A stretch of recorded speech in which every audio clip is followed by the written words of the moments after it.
حضرت یونس علیہ السلام کی دوستی ہوگی حضرت جبریل امین سے، جناب جبریل ملنے آئے۔ حضرت یونس علیہ السلام فرمانے لگے جبریل میرا دل کرتا ہے مجھے اس بندے کی ملاقات کرا جو اللہ کا سب سے زیادہ عبادت گزار بندہ ہے۔ حضرت جبریل امین لے گئے دور دور فلسطین کے علاقے میں، اور لے جا کر ایک بندے سے ملاقات کرائی جس کی دونوں آنکھیں بھی کوئی نہیں تھی، دونوں بازو بھی کوئی نہیں، دونوں پیر بھی کوئی نہیں، اور اس بندے کی زبان پر لفظ بڑا کیا جاری تھے، یا اللہ تیرا شکر ہے، یا اللہ تیرا، بول کے کہیے یا اللہ تیرا، اے اللہ تیرا شکر ہے، شکر شکر کر رہا تھا۔ حضرت جناب سیدنا یونس علیہ السلام کہنے لگے میں نے تجھے عبادت گزار کو ملانے کو کہا تھا، تو کہاں لے آیا؟ حضرت جبریل کہنے لگے یا یونس یہ ہر چیز جانے کے باوجود اپنے رب کی رضا پہ راضی ہے۔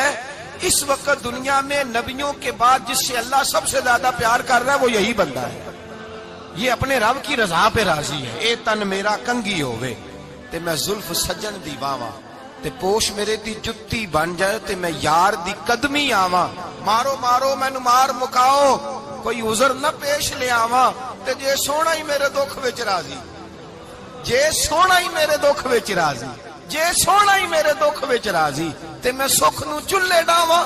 مانا کہ جب اس حال میں راضی ہے تو بس ٹھیک ہو گیا، ٹھیک ہو گیا۔ وصل اچھا ہے نہ فراق اچھا ہے، بس جس حال میں محبوب رکھے وہی حال اچھا ہے، بس جس حال میں انہوں نے رکھا بات ٹھیک ہو گئی۔ اس میں اب انسان شکوہ کرتے پھرے کہ یہ کس طرح ہے وہ کس طرح، اپنے آپ کو مطمئن رکھا ہے۔ مشکل کے بعد جو آسانی حضرت لقمان حکیم، ان کے نام پر قرآن مجید کی پوری سورت ہے۔ حضرت لقمان حکیم علیہ رحمہ آپ اپنے بیٹے کو نصیحت کر رہے تھے، کہنے لگے بیٹا کو مشکل آئے تو گھبرانا نہیں، کوئی مشکل آئے تو کرے بیٹوں کو سمجھ آ جائے کہ مشکل آئے تو، سمجھ آ رہی ہے بات کی، مشکل آئے تو۔ اور کیا خوبصورت جملے، بیٹے کو بٹھا کے کہتے ہیں بیٹا چھوٹی مشکل آئے گی تو اللہ بڑی مشکلات آسان کر دے گا، سمجھو چھوٹی مشکلات آئیں تو اللہ نے بڑی مشکلیں اس نے آسان کر دی۔ اور آپ کو بتاؤں اصل انسان ہوتا ہی وہ ہے جو مشکلوں میں جینے کا ڈھب سیکھ جاتا ہے، وہ بن جاتا ہے جو کرب کے حالات میں جینے کا سلیقہ سیکھ جائے۔ اپنے بچوں کو یہ سمجھانا، حضرت لقمان بیٹے مشکل آئے تو گھبرانا نہیں، بڑی کو ٹال دیتی ہے، وہ نیکی کا اور آسانی کا پیش خیمہ ہوتی ہے، اللہ اس کے بعد آسانی سمجھا رہے ہیں۔ کچھ دنوں کے بعد کہنے لگے آؤ فلاں اللہ کے نبی کی ملاقات کو چلیں، فلاں نبی علیہ السلام سے ملنے چلتے ہیں۔ اس زمانے میں جو نبی تھے ان سے ملنے چلے گئے۔ بیٹے کو بات یاد تھی، گھوڑے پہ بیٹھے، امام ابن جوزی نے اس کو لکھا ہے، گھوڑے پہ بیٹھے تھے دونوں کے پاس گھوڑے تھے۔ اب رستہ بہت زیادہ تھا، کھانا ساتھ لے لیا، پانی ساتھ لے لیا، رستہ لمبا تھا، صحرا کا علاقہ تھا۔ جب جانے لگے تو اتنی سخت گرمی ہوئی کہ گھوڑے بھی بے ہوش ہونے لگے، اچانک ایسی گرم لو چلی کہ گھوڑے بھی۔ اب دونوں باپ بیٹا جو تھے وہ بڑی جوش میں تھے کہ جانا ہی جانا ہے، گھوڑے سے اتر کر کے پیدل چلنے لگے۔ اب پیدل چلتے چلتے ذرا آگے گئے تو گرمی میں جتنا بندہ پیدل چلتا ہے اتنا پیاس بھی زیادہ لگتی ہے، تو پانی پیتے رہے، کھانا کھاتے رہے، کھانا پانی بھی ختم ہو گیا۔ تھوڑا آگے چلے نا، اس قدر تکلیف بڑھی کہ حضرت جناب لقمان کے بیٹے کے پیر کے اندر ایک ہڈی پیوست ہو گئی، اتنی بڑی ہڈی تھی وہ اندر ہی چلی گئی، پیر خون کے فوارے گرنے لگے، بیٹا بے ہوش ہو گیا۔ حضرت لقمان اس کے سرانے بیٹھے تو بیٹا تھا نا، آنکھوں میں آنسو آ گئے۔ بیٹے نے آنکھ کھولی تو کہنے لگا ابا جی آپ تو صبر کرنے والے ہیں، آپ رو رہے ہیں۔ فرمایا بیٹے میں کیا کروں، میرے سینے میں جو دل ہے وہ ایک باپ کا دل ہے، تو باپ جو ہوا تیری دکھ پر رونا آیا۔ بڑی مشکل سے دانت کے ساتھ ہڈی نکالی، ہڈی نکلی تو خون بھی چلا۔ صاحب زیادہ کہنے لگا حضور آپ نے تو کہا تھا ہر مشکل کے بعد آسانی ہوتی ہے، اور چھوٹی مشکل دے کے اللہ بڑی سے بچا لیتا ہے، تو ہم تو اچھے کام چلے تھے، مشکل پہ مشکل، مشکل پہ مشکل، یہ کیا ہے؟ حضرت لقمان کہنے لگے بیٹا نہ تو رب کی حکمتوں کو جانتا ہے نہ پوری طرح میں جانتا ہوں، لیکن جو میں نے کہا تھا وہ بات سچی ہے۔ فَإِنَّ مَعَ الْعُسْرِ يُسْرًا إِنَّ مَعَ الْعُسْرِ يُسْرًا، اللہ ہر مشکل کے بعد آسانی عطا فرمائے گا، اور فرمایا میرا ایمان ہے کہ ضرور عطا فرمائے گا۔ یہ بات کہہ رہے تھے کہ سامنے سے دھواں اٹھا، اتنا سخت دھواں اٹھا کہ آپ نے سوچا شاید وہاں بادیا وہاں جاتے، وہاں چلنے لگے تو پیچھے سے کسی نے آواز دی ٹھہر جاؤ، رکو، وہیں رک گئے۔